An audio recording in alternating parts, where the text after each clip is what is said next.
We're delighted now to be joined on the Star Sport podcast by a very familiar face, Saoirse McCarthy, who was at the launch of the announcement of AIR as the official telco partner of the Camogie Association. And I see, Saoirse, you're back in Croke Park. Is this your first time back since the All-Ireland final?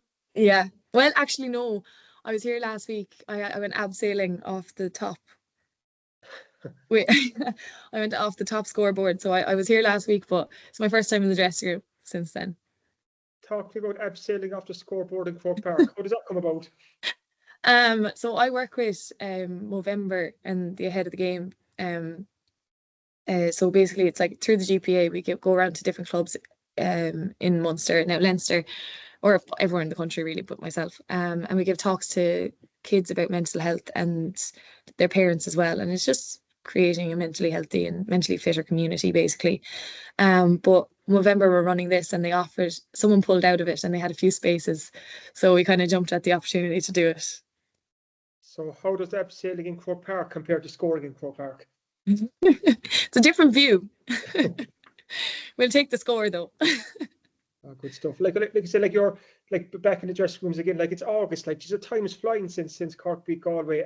Yeah. Are you the type of player, Saoirse, who kind of dwell on or reflect on the success that you've had this season, or are you the kind of player who just kind of drives on to the next goal, or how do you approach it? Oh, we definitely enjoy it.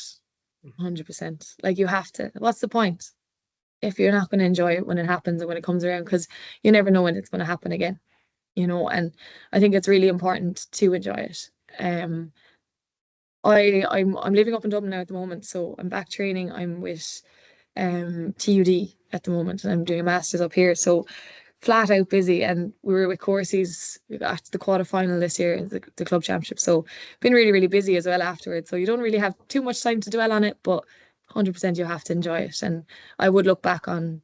I remember my dad now. We'd sit down, we'd just watch the match, and just see something that you didn't see before, or something like that. Yeah. Okay, so how you found swapping Ballinspittle for Dublin? I'd say it's a bit of a change of pace, is it? But a small bit, not really. Like Spanish fitness is the center of the universe, so like, yeah, no, it's very different. And I said to my mom, I was like, Mom, I haven't seen one person I know yet. And they were like, she was like, how are you going to know anyone up there? I was like, I don't know, like. Yeah, no, it's good. It's a massive, massive learning curve. I never lived out of home before, so yeah, learning loads. You're settling in well above, so they're looking after you. They're being very good. And like I'm kind of living with like athletes as well. So I'm living with Roisin McCormick from Antrim, Paralympian Nicole Turner, and a pentathlete, Hannah. She's actually from Cork as well. So it's nice. It's a nice little group as well. Yeah. Oh, great stuff. Best looking at. And you mentioned there too, Saoirse, about, I suppose, enjoying the celebrations after. And I think what's very kind of obvious with this current Cork group, you get on so well. Like there's great friendships there. I'm just thinking back to a few weeks ago when Ciara Sullivan got her West Cork Sports Star Award, and you turned up, and Millie Condon was there. Yeah. Like you're great friends off the pitch as well as on it. And I think that's a big part of the enjoyment. 100%. Yeah. And like we win together, we lose together.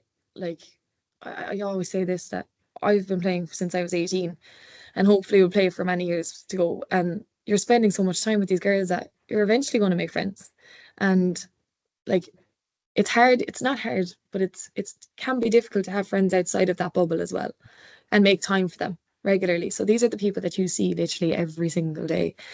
And we'll continue to see them and go through stages of life together. Like I remember like myself and Laura Hayes have been playing together since we were 13, and like literally every year. And I would have never met her before that because she was from Catherine's, and it's about an hour and a bit away from my house. But we've been playing together since we were 13. We've grown up together. We've gone through school, gone through college, and like the rest of life now as well. Like, and it's an interesting relationship. I think you can lose your school friends, you can lose your college friends, you can your homegrown friends that you lose contact, but Camogie can bring people together. And I think we're a very tight knit group. And obviously, I never mentioned Fiona Keating, your partner in crime from. Yeah. Like you've really shared a special journey the last couple of years. Yeah, it's been unreal, and like I think we lift the cup together because it's just it's class, like and to have two of us from Courcey's is a massive testament to the club as well. just on courses there, how important is this club in your success, in your role, in your development? And to think like your coach now by Sarah Hayes, like kind of a club legend herself, you know, kind of like you can bring it all back to courses, can't you? 100%. And like growing up together, and like you start there and you finish there, and like the support that we've had. I remember like even when we were really successful getting to county finals in 2018 and 2020, like the buzz around the place, like they just love GA. And when the lads were winning then in 2021 and stuff, and like just the buzz around the whole club and the whole parish when GA is going well, and everybody wishes us so well. And I remember Fiona hates it sometimes when she's working in the shop and everyone to be into her and asking her questions and then analysing games. And but I'm like, isn't it great that they watch the game where they're interested and they really care? And she was like, yeah, I suppose. Yeah. And when you're thinking so, Saoirse, who were your kind of Courcey heroes when you were growing up? Who were the kind of role models that you looked towards? Definitely Sarah. Like she coached me underage when we were 16, won the county final, under 16B when I was a year younger, and like just learned so much from her, and definitely wouldn't be the player I am today without her. Like you see the likes of Christine O'Neill, absolute legend, and like is kind of underrated in what she gives to the club. I feel at times like she has Cork senior medals as well, and I just think like she filled boots this year that we were struggling to fill, and she went in goal for us for the club, and she was just literally just drove us on and put a shoulder to the wheel, and it was a testament to who she is, you know. And she had no, like she didn't have to, like she's after having a baby and coming back to play with us and giving her time. Yeah. And how do you adapt to that? Like you said, you used to look up to Sarah, and now there's girls around courses looking up to you. Like I know you're still young, only 23, 24, but look at what you've won over the years. It's incredible already. Like you've kind of naturally become a kind of a role model and a hero to these girls. Yeah, Gina, I don't know about that, but like I remember I gave one of the head of the game talks down in Courcey's only a couple of weeks ago, and it's unreal to go back and just not meet them, but get to know them a little bit better, and they can get to know you on a better level as well. Because I feel like sometimes it's in passing, or like they're watching a game and they don't really know you.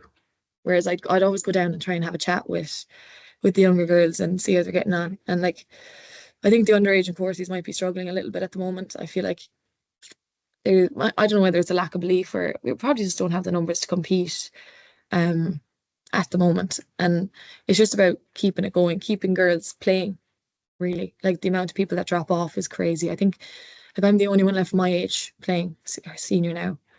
Fiona's the only one left playing her age senior. There's no one the year above me. Grania Hannon is the only one left playing her age, and there's probably all the girls going to Australia and stuff. We've been really, really depleted. So it's just about getting people to stick on and getting girls to keep playing.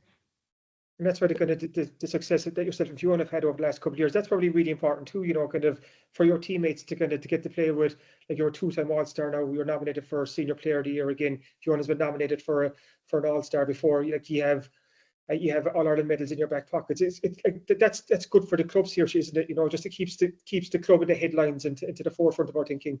Yeah, that's it. And it's just putting, like you read a program and you see Courcey Rovers on the page, and like I think that's what's really important. And if we can keep doing that, long may it last, and hopefully that there'll be someone else, there'll be another Fiona Keating or Saoirse McCarthy coming up through the ranks in a couple of years, and we'll be replaced as well, you know. So look, Rachel and Sarah had the flag before us, and I think it's just a case of passing it down now again.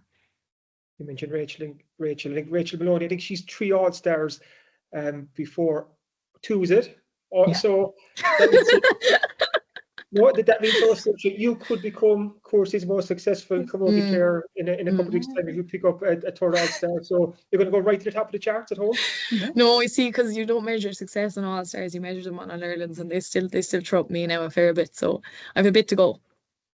And speaking of All-Irelands, I know it's next year, like we're still basking in the success of this year, but a 3 in a row for Cork, that's a nice kind of target to work towards. It is, yeah. Sure, you want to win every year, you know, and that's no different whether you're going for 1 or 2 or 3. It doesn't matter. You still have to go out and play every game to your best ability. And I just think that if we can do that, keep our heads to the ground. Don't be worrying about 3 in a row because we have to win A, B, and C before we can win that. You won't see me talking about 3 in a row. You won't. I just think we go out every year to win, and that doesn't change. There's huge potential in this Cork team. You think about the age profile, there's this feeling like there's more to come from you.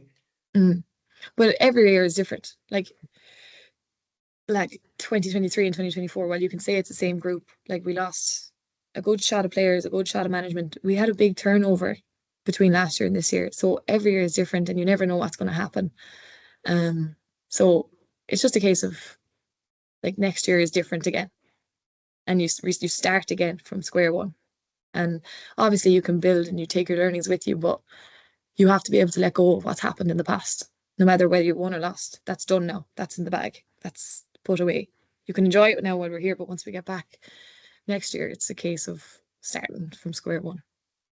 Good stuff. And the very final question, and an important one for your Cork teammates and Courcey's teammates. When you're down in training next, will you have a Cork accent or a Dublin accent? Oh, I actually might have an Antrim one. I'm living with Roisin McCormack, so I might have a little bit of a northern twang. Good stuff. Thank you so much for joining us. I really appreciate it. Thanks a million, Kieran.